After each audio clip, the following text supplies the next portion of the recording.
જય જિનેન્દ્ર, આપ સૌનું આજના દિવસમાં સ્વાગત છે।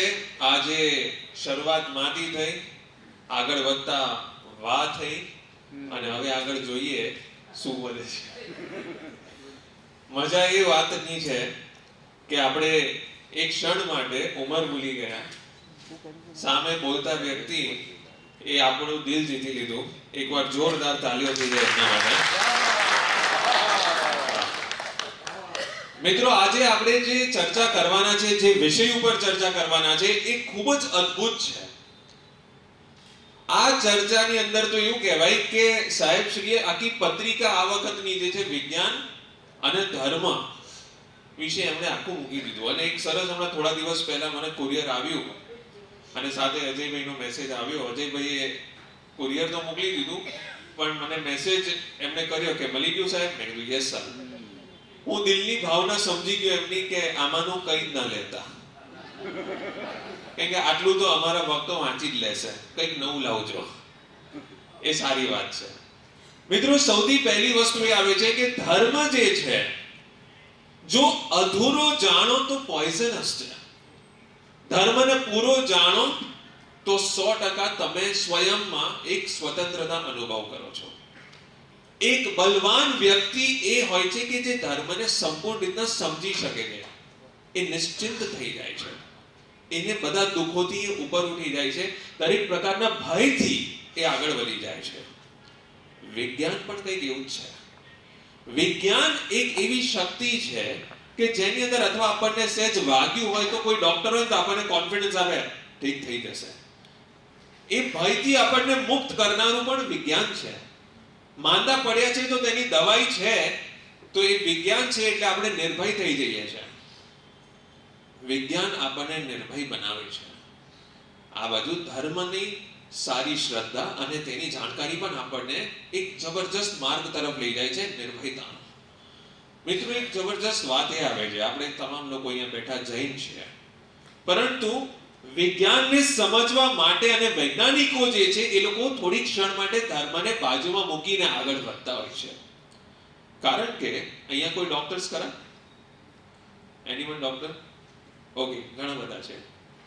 આપ સૌ જ્યારે કદાચ ભણતા હતા, મને યાદ છે કે મારો ભાઈ જ્યારે 12th માં હતો, એનું પીસીબી હતું, ફિઝિક્સ, કેમિસ્ટ્રી અને બાયોલોજી ભણવાનું હતું 12th માં।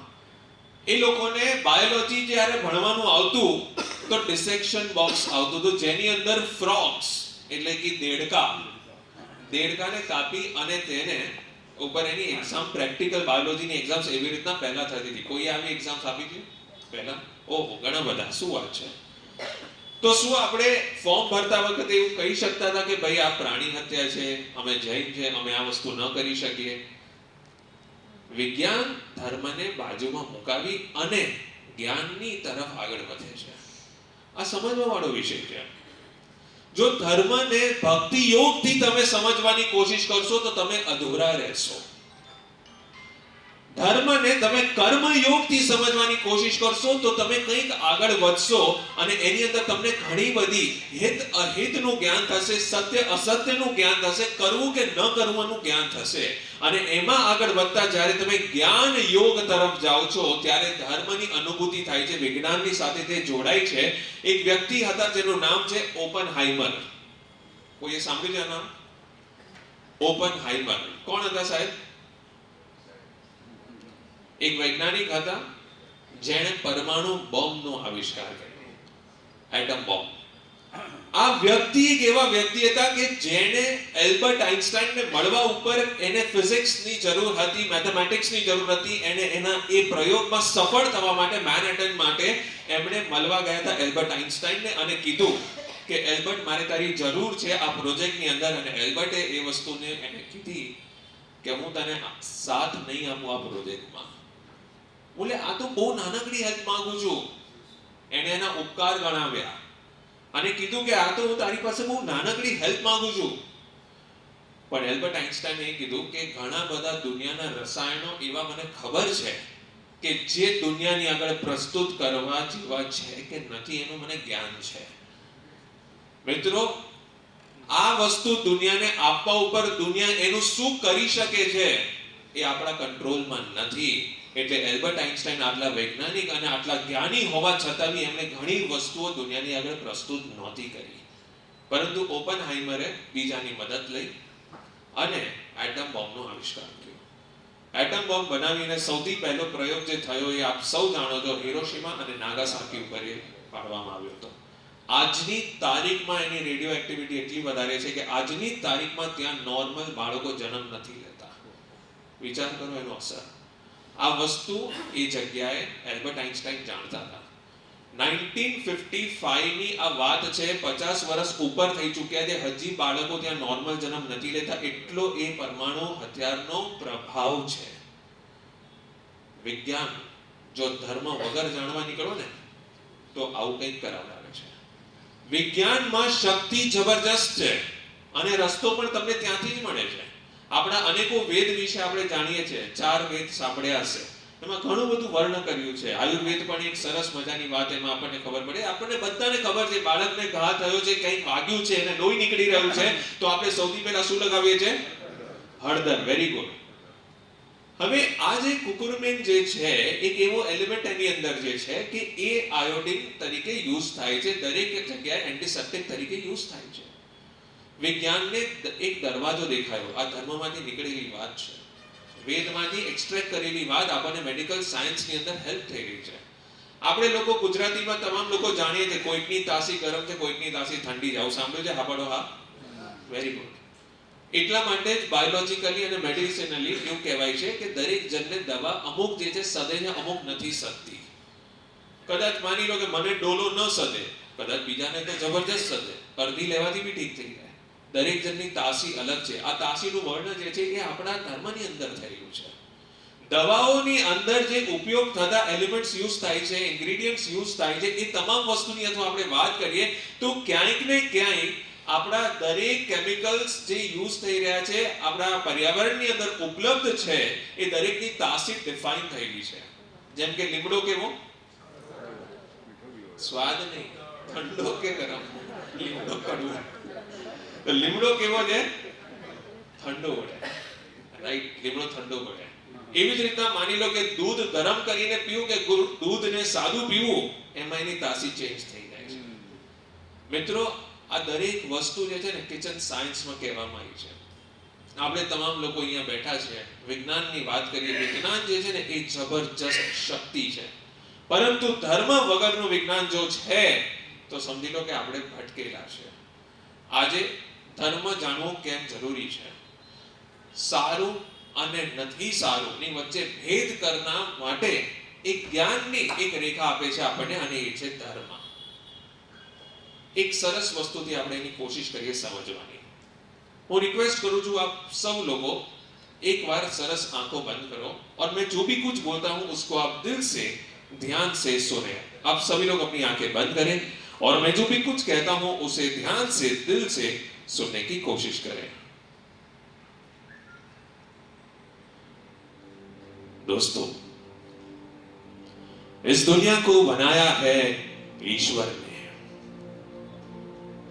हम उसे अलग अलग नाम से पुकारते हैं, लेकिन बनाने वाला वो एक है.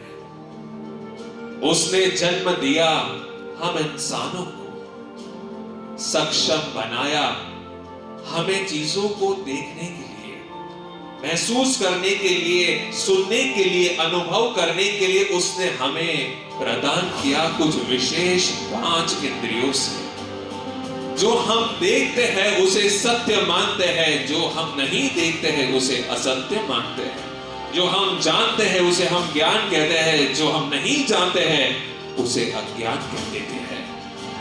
5 इंद्रियां जो चीजों को महसूस करती आ रही है उसी तक हम सीमित हो जाते हैं. लेकिन दोस्तों, ये ब्रह्मांड अनंत है. इस ब्रह्मांड में अपनी बंद आंखों में देखने की कोशिश कीजिए आकाश गंगा को. अपनी बंद आंखों में देखने की कोशिश कीजिए उस सूर्य को जो हर सुबह हमारी आंखों के सामने आता है. अपनी बंद आंखों में महसूस कीजिए इस ब्रह्मांड की अनंत शक्तियों को. क्या ये सिर्फ छोटी सी शक्ति है? जी नहीं दोस्तों, सूर्य में वो ताकत है कि वो पृथ्वी पर करोड़ों किलोमीटर दूर होते हुए भी हमें गर्मी का एहसास कराती है। हमारे ज्योतिष शास्त्र में कहा गया है गुरु ग्रह का प्रभाव हर इंसान पे अलग अलग तरीके से आता है। राहु का ग्रह, मंगल ग्रह का प्रभाव हम सब पर कुछ ना कुछ तरीके से असर करता है। ज्योतिष शास्त्र, नक्षत्र, ये सारी ऐसी चीजें हैं जिसके बारे में हमारे धर्म में कहीं ना कहीं कुछ ना कुछ बातें हुई है। ये सब हमें असर कर रहे हैं। जब कोई चीज धरती पर गिरती है तो हम उसे गुरुत्वाकर्षण कहते हैं, ग्रेविटी कहते हैं, जिसे हम देखते नहीं हैं लेकिन उसके होने का एहसास करते हैं। जो 5 इंद्रियों में हम शायद एहसास नहीं कर पाते हैं, जरूरी नहीं है कि वो मौजूद नहीं है। इस ब्रह्मांड में अनंत शक्तियों का मौजूदगी है। कोई हमसे ऊपर है, कोई हमसे आगे है, कोई ज्ञान और विज्ञान के पर है जिसे हम स्पर्श नहीं कर सकते, जिसको हम छू नहीं सकते हैं। वो शिवो हम है, वो एक ऐसी शक्ति है जिसने इस पृथ्वी का निर्माण किया है, जिसने इस पृथ्वी को चलाना सोचा है, जिसने इस पृथ्वी का नष्ट होना भी सोच के रखा है। उसे सिर्फ अनुभव किया जा सकता है, एहसास किया जा सकता है। ना वो सत्य है, ना असत्य है, ना पुण्यम, ना पापम, ना दुखम, ना सुखम, लेकिन सिर्फ और सिर्फ एक अनुभव है, एक एहसास है जिसका हम सिर्फ होने का एहसास कर सकते हैं। कोई है जो तुम्हें बचाता है, कोई है जो तुम्हारी रक्षा करता है, कोई है जिस पर हमें निष्ठा है, आस्था है, जिसका जप करने से हमें ये एहसास हो जाता है, जो हमें भय से मुक्त करवाता है, जिसका मंत्रोच्चार करने पर हमारे दिल में एक छोटा सा तसल्ली एहसास होता है कि यस, किसी ने हमारी पुकार को सुना है। धर्म करने पर, धर्म में 2 कदम आगे बढ़ने पर हम उस अनुभूति के करीब पहुंचते हैं। वो निराकार है, उसका कोई आकार नहीं है। याद रखिए, ईश्वर के अलग अलग रूपों का निर्माण किया गया हम इंसानों ने किया है। वो हर इंसान ने अपने आकार में उसको सोचा और उसको स्केच किया है, लेकिन आपने अपना खुद का एक आकार निर्माण किया है। उस अविनाशी का निर्माण आपने किया है, जिस पर आपका भरोसा है। उस स्वरूप में आप उसे देखते हैं, उस स्वरूप में आप उसकी शक्ति का अनुभव करते हैं। याद रखिए दोस्तों, एक होती है दिशा और एक होती है गति। गति हम में से हर किसी में है, शक्ति हम में से हर किसी में है। वो थे अर्जुन, जिसके अंदर गति अनंत थी। वो कुछ कर दिखाना चाहता था। उसे ये पता है कि अगर उसे लक्ष्य मिल जाए तो वो बाण उस तक जरूर पहुंच कर रहता, भले ही वो आंख के तरफ देख रहा है या नहीं देख रहा है, लेकिन वो बाण उस तक जरूर पहुंचता है। वो गति है, लेकिन उस गति को दिखाने वाला कोई उसके साथ था, और वो है श्री कृष्ण, जो दिशा है उसके जीवन की। उसे एक दिशा दिखाने वाले थे वो प्रभु श्री कृष्ण। उसी तरीके से हनुमान, जो ज्ञान गुण सागर कहा गया है, जो ज्ञान में अपरंपार है, जिसके पास सारी अनंत शक्तियां है, जिसके पास वो ज्ञान का सागर है, लेकिन उस ज्ञान को छूने के लिए, उसे अनुभव करने के लिए उस शक्ति को भी दिशा की जरूरत पड़ी थी, और उसे दिशा दिखाने वाले थे वो प्रभु श्री राम, जामवंत और विभीषण। दोस्तों, विज्ञान एक अपने आप में शक्ति है, विज्ञान अपने आप में एक गति है, लेकिन याद रखिए, इस गति को दिशा दिखाने वाला अगर कोई है तो वो धर्म है। विज्ञान को दिशा दिखाता है धर्म। ये दोनों का समन्वय होता है ज्ञान योग से। श्री कृष्ण ने भगवत गीता में बार बार यही कहा है कि ज्ञान योग को समझने की कोशिश करो। भारत, ज्ञान योग को समझो।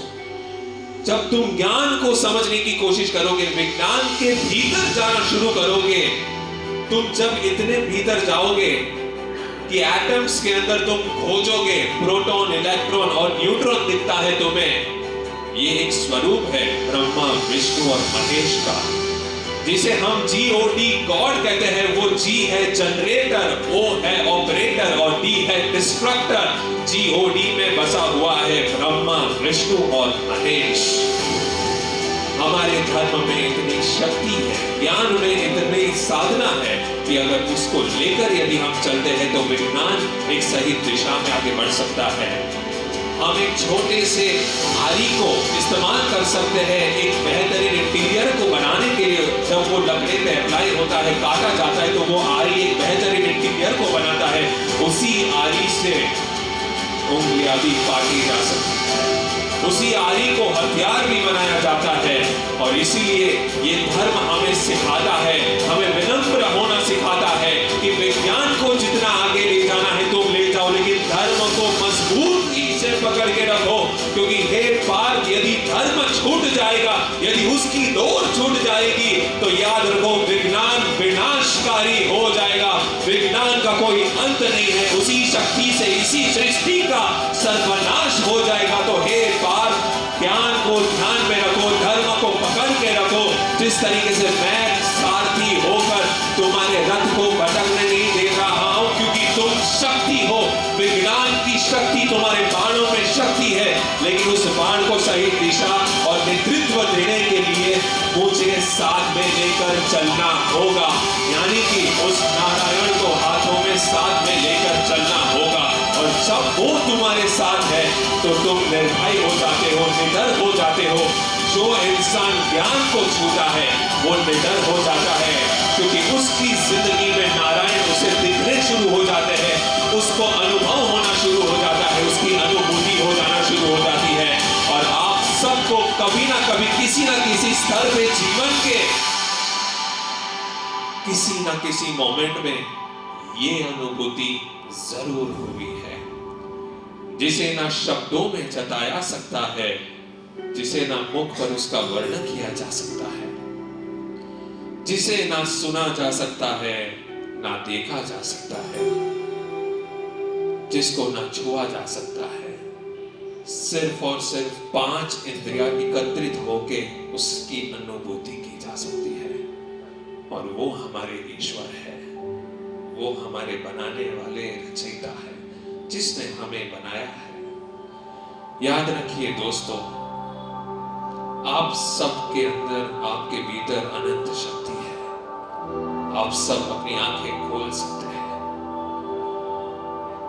जिस नारायण ने तुम्हें बनाया है, जिस ईश्वर ने तुम्हें आज इतनी मदद की है ज्ञान को अनुभव करने की, इस विज्ञान की अनुभूति, इस विज्ञान की शक्ति को समझने की कोशिश करो। ये दोनों अलग नहीं है, धर्म और विज्ञान एक है। धर्म और विज्ञान दोनों एक साथ चलने वाले ज्ञान योग है। अगर हम विज्ञान को देखें तो अनंत शक्तियों का अनुभव होता है। परमाणु हथियार बन गए हैं। ऐसा कुछ हो जाता है कि इंसान की मौजूदगी के बिना किसी पे हमला हो जाता है। ये विज्ञान ने उसका स्वरूप लिया है, लेकिन उसे नहीं करना है। ये डिसीजन जो है धर्म सिखाता है। हम कहते आते हैं कि सर, रामायण में भी तो इतनी हिंसा हुई थी, महाभारत में भी तो इतनी हिंसा हुई थी, लेकिन वो हिंसा का स्वरूप कब जागृत हुआ वो देखो। अपमान का वो घाव कौन से लेवल पे गया है, जब वो स्त्री और नारी का अपमान हो रहा है, तब जाके हथियार उठाए गए। और आखिरी दम तक शांति का पाठ चल रहा था, शांति प्रस्ताव चल रहा था। तो याद रखिए मित्रों, हम सब यहाँ जो है विनम्र, धर्म हमें विनम्र बनाना सिखाता है, नम्र बनाना सिखाता है, लोगों के लिए अच्छा और हित करना सिखाता है। ये जैसे आज हमने देखा कि पशुओं का ध्यान रखना, ये जैन धर्म जो है कितना आगे इसके लिए काम कर रहा है। ये अपने आप में श्रेष्ठ है, विशेष है। और इसीलिए आज विज्ञान बड़े अनुभवों के बाद आया है जानने के लिए पृथ्वी असुरक्षित हो जा रही है, तो क्या करना चाहिए? सस्टेनेबिलिटी लॉन्च करो। CSR करो। तो सब कुछ होने के बाद अब सस्टेनेबिलिटी पे बात आ रही है, तो ये तो जैन धर्म सालों से कहते आ रहा है कि पशुओं का ध्यान रखो, वृक्ष काटना बंद करो, वृक्ष वावन करो, जितना हो सके उतना लोगों को ध्यान दो। ये सब तो हम सालों से करते आ रहे हैं और इसलिए हम सबको एक अलग अंदाज से जीना होगा, हम सबको एक अलग अंदाज से वाह वाह करना होगा। और इसीलिए जीवन है जीने के लिए स्वस्थ, तंदुरुस्त एवं निरोगी होकर इस संसार में आगे बढ़ने जाने के लिए याद रखिए दोस्तों, जिंदगी एक बार मिली है। धर्म को साथ में लगकर हम एक चीज जरूर कर सकते हैं और वो है कि किसी को नुकसान ना पहुंचाए, किसी को हानि ना पहुंचाए। हम सभी को दिल से भिक्षामृतम कहते हैं कि जाने अनजाने में किसी भाव से भी अगर हमें किसी को हानि करते हैं तो हम उससे क्षमा मांगते हैं, हम प्रार्थना करते हैं कि किसी का अहित ना हो, संसार में सभी का हित हो, सब अच्छा सोचे तो जरूर कुछ ना कुछ तरीके से संसार अच्छा चलना शुरू हो जाएगा। लेकिन महादेव शिव ने कहा था कि हर आत्मा सुख की प्राप्ति करना चाहता है, आनंद की प्राप्ति करना चाहता है, लेकिन हर आत्मा के अंदर छिपा ये जो मन है, आनंद का स्वरूप अलग होता है। किसी को जो है आनंद बड़ा इंसान बनने में है, किसी को पैसा कमाने में है, किसी को बड़ा घर बनाने में है, किसी को कुछ अच्छा चलाने में है। आनंद का रूप अलग है, उसका स्वरूप अलग है और इसीलिए कोई बुरा करना चाहता नहीं है, लेकिन अपने सुख को अपने तरीके से अपनी परिभाषा में खोजने के लिए वो क्या कर रहा है, उससे किसी को हानि हो रही है, वो उससे अज्ञान है। हम चाहते नहीं है कि हम किसी का नुकसान करें, लेकिन अपना बेहतरीन कंपनी बनाने में हम हजारों कंपनियों को तो पीछे कर ही जा रहे हैं। तो याद रखिए दोस्तों, ये सब की जो है हमारी भाषा में कहते हैं कि हम उसकी माफी मांगते हैं कि आज दिल से आंख बंद करके आप सबसे निवेदन है कि आप सभी लोग अपनी आंखें बंद करें और जिस ईश्वर में आप मानते हैं दोनों हाथ जोड़कर हम क्षमा मांगते हैं कि जानते अजानते, ज्ञान से अज्ञान से, सत्य से हमारे मुख से निकले असत्य से हम क्षमा मांगते हैं। हे ईश्वर, सच्चे दिल से हम आपको अनुभव करना चाहते हैं, सच्चे दिल से आपकी मौजूदगी का एहसास करना चाहते हैं। इस सृष्टि में हम आए हैं लोगों का अच्छा करें, भला करें, अच्छे ज्ञान की धरोहर को आगे बढ़ाते जाए, संसार को हमारे एक अच्छा मिसाल मिले और हमारे जीवन से कुछ सीखना जरूर हो सके और इस ज्ञान की धरोहर अपने परिवार में आगे बरकरार रहे। धन्यवाद, थैंक यू सो मच। जय जिनेंद्र। आप सबको आने वाले दिनों के लिए शुभकामनाएं। जय हिंद, जय भारत, जय श्री कृष्ण।